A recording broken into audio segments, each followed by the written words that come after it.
When the price of homes are as high as they are in today's market and you're spending your hard-earned money on a brand new house, it would certainly come as a surprise to find a rotted piece of lumber used in a brand new wall system. New construction is not what it's cracked up to be. I know you want a brand new home with no issues and no headaches, but I hate to tell you, new construction, it can come with a whole lot of both. In this video, I'm going to tell you why you should never buy a new construction home, the high costs, the lack of quality, the delays, the contract risks, the depreciation, the resale challenges, all of it. And these are things a lot of people are not aware of. By the end of this video, you will be. I do these videos to educate buyers about what to look for, and this one is really important. I'm going to share real stories, clients I've worked with, friends, and inspectors finding jaw-dropping issues. I'm going to pull back the curtain on builders both local, regional, and national in our market here in Snohomish County. And I'm not saying never buy new construction. I'm saying go into it with your eyes wide open. My background in real estate actually started as a home builder and developer, so I'm speaking from the inside on this topic today, and I'm pulling back the curtain on how builders really work, okay? So the first thing I want to talk about is that the higher cost of a new construction house is never just the base price. The new construction comes at a premium. Materials are expensive and builders charge a lot for it. You're typically going to go tour a model house. The model house looks incredible. That's not what your package typically includes. The model home includes every upgrade under the sun, and sometimes they don't tell you that up front. When I've helped a couple just a few years ago buy a Mainview house. Mainview is a great local, or not local, national builder that builds locally, and the home was an $800,000 base price. After the upgrades, and these were all upgrades they saw in the model home that they just fell in love with, of course, it turned into nearly $925,000 to match what they actually saw in that model. This was things like lighting, flooring, tiles, all add-ons. Always ask exactly what is in the package that you're buying before you fall in love with that model house. And go to that model home with eyes wide open. You have to remember the person sitting at that model house. Yes, they are probably a real estate agent, but they are there to represent the seller, which is the builder, and they're going to try to upsell you on as much as they possibly can. Builders are focused on one thing, and that one thing is profit, okay? And as they should be, they're businesses. But you have to just look out for yourself, or hopefully you've got an agent that knows a lot about new construction, and you brought that agent with you to tour these new construction communities. That brings me to a side note. When you go tour new construction communities, if you go without your real estate agent, that site agent can take you over as a buyer if you decide to offer on one of those houses, and your agent can no longer represent you. Now this agent is representing both the builder and you at the same time, and you have no one that's looking out for your best interest. So never tour new construction without your real estate agent.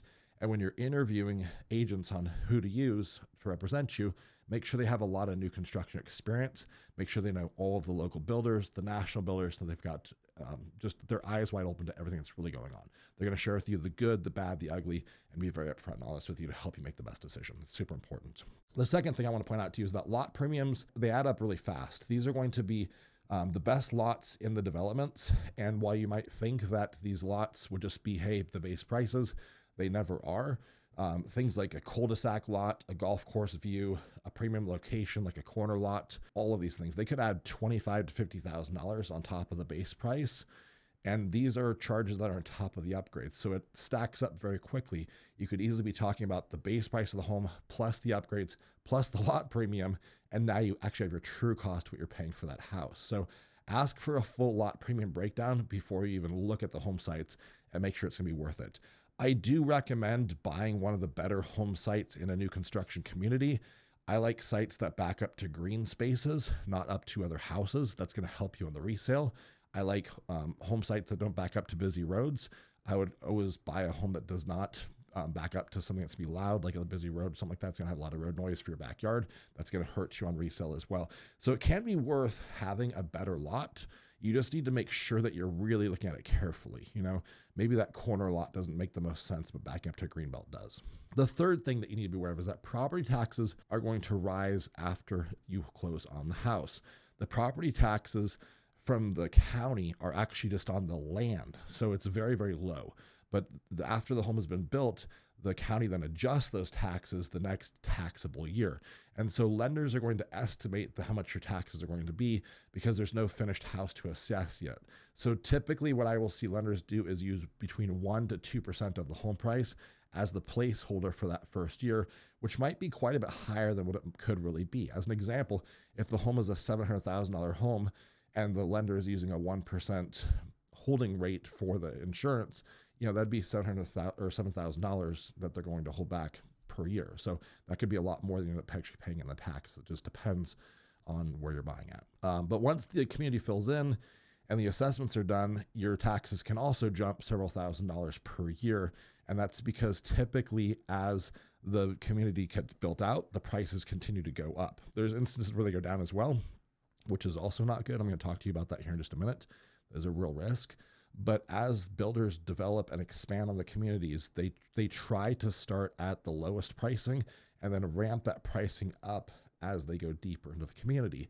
And so the home that you bought maybe a year ago is going to then be selling for a lot more now to a different buyer. And that's going to be the basis of what the taxes are estimated for all the other similar homes like that in your community. So the taxes can definitely go up a lot. That mortgage payment that you budgeted for, it just went up sometimes really significantly, and this can really catch buyers off guard. So just be aware of this. Ask your lender how they're calculating the tax estimate for new construction. Very important. The next thing that is really important, number 4, construction quality issues are rampant. A lot of times when you buy a new house, you think that, hey, of course, this home's going to be in perfect condition. It's brand new. There's not going to be any issues. But you have to remember that humans built these houses. They're not built off of an assembly line like cars. And so there are defects found throughout new construction homes.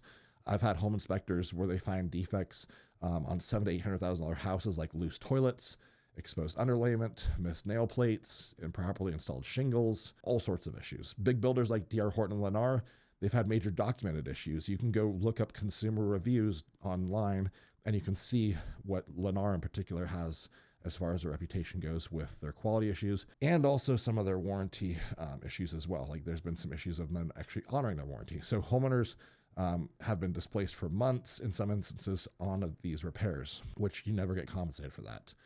I sold 4 homes in one D.R. Horton community here in Snohomish County.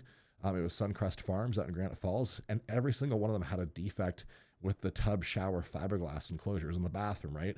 And they all leaked and had to be ripped out. So the person could not use the bathroom like this. It was the second bathroom, but still nonetheless, they had a whole bathroom that was unusable for like 3 weeks, which made the house very difficult to live in with kids and things like that. You have to remember that builders are rushing to meet demand, and so they will cut corners to get the project done as fast as possible. These production builders like Lennar and like D.R. Horton and Pacific Ridge, they're often building on 3 to 4 month build schedules, which is very fast. I mean, it's like as fast as they can spit it out, they're getting it done because they know time is money and they want to get it done as fast as possible. We just had a situation on our team where one of our agents was representing a buyer with a local builder, which was Cornerstone Homes, who actually I like a lot. I've sold a lot of their homes, had very few issues with them, but this particular house did have an issue, and our agent did a great job by encouraging his buyer to get a home inspection. And what the home inspector found was shocking. There was a floor joist, a 2x10, right, that had cut out all but 1.5 inches of that floor joist, rendering it completely structurally useless. That's a really big deal. And the buyer would not have known this without the inspector going out to look at it, the independent private inspector that they hired. A lot of people think, well, hey, these homes are being inspected by county and city officials. Of course, they're going to be fine. But a lot of these things are just missed by the local inspectors, or they're just not paying enough attention to the details to catch these defects that a private home inspector is really hired to go find and detect. The city inspectors get in and they get out. Oftentimes they're doing like 20 to 30 inspections per day, and they're going to occasionally miss something like that a home inspector, a private inspector may get. So always inspect new construction. Most people think you don't need to do this. I promise you do. At the very least, it's going to give you confidence that what you bought is what you actually thought it was going to be. At worst, you may have a huge punch list of things to give the builder on defects that need to be fixed before the home closes.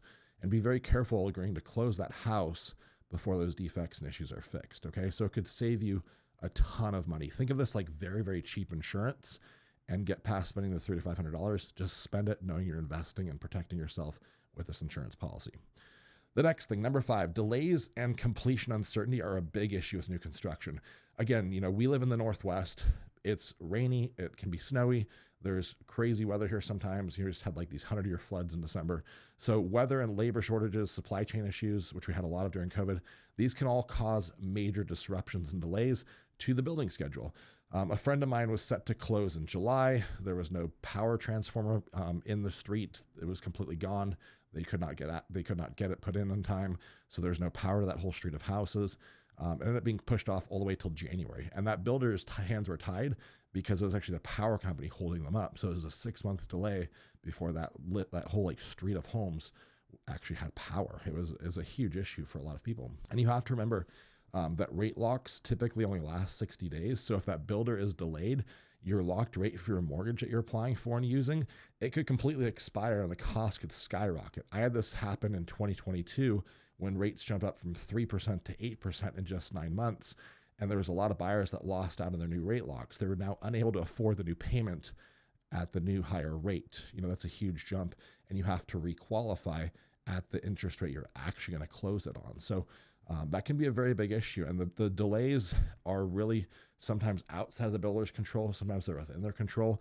But nevertheless, you're the person that's really taking the financial risk, and you have your eyes wide open to that, okay? I want to remind you that their builder contracts are very different from normal real estate contracts. A real estate contract is pretty friendly on either side. Like, it's not really in favor of the buyer or the seller. It's kind of a neutral contract, and it's intended to be that way.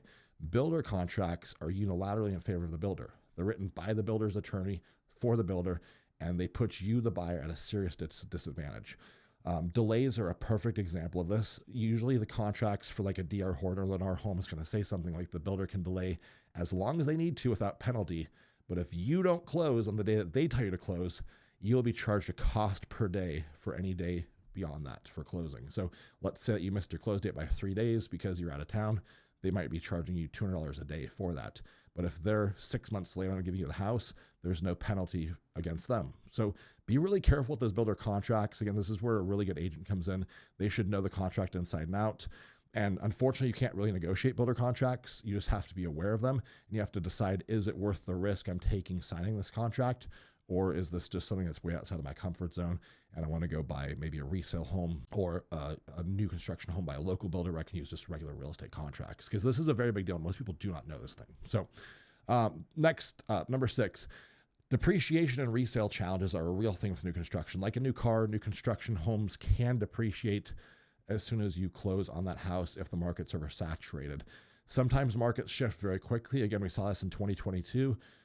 Where inventory rose really fast, and sometimes those builders end up sitting on 20, 30, even 40 homes just like yours, and they end up having to slash prices to move their inventory. Builders will not sit on houses for long because they will literally go out of business if they do that. So they have a real cost to their money sitting there. You're talking about, maybe $700,000 or $1 million of money just tied up in one home. And now if you have 30 or 40 of these per community and you've got 10 communities, you are bleeding money fast. And so the clock is ticking against these builders every single day those houses sit. So you can be sure they will be very aggressive about cutting prices to actually move that inventory. So just be aware of that. If you're buying a home, in the beginning phases of a community, and then the market shifts really quickly, the end of that community could be priced a lot less than what you paid for. On the flip side of that, like I said earlier, if the market goes up and it's stronger, those homes might be selling for a lot more than what you paid for. You could have instant equity. So it's really a coin flip.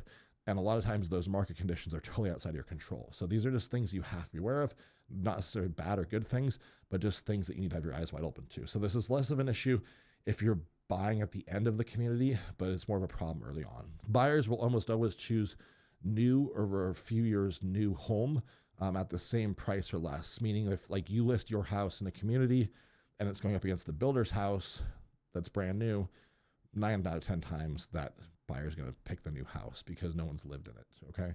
And they also know they can probably negotiate with the builder on concessions. So plan to stay at least 5 to 7 years if you buy new construction. Resale in a new community is very different than it is in an established neighborhood, and you just need to be completely aware of this. Again, I'm not trying to talk you out of buying new construction. I'm trying to make sure you have your eyes wide open. With my clients, I do have a list of builders I'm very cautious on recommending.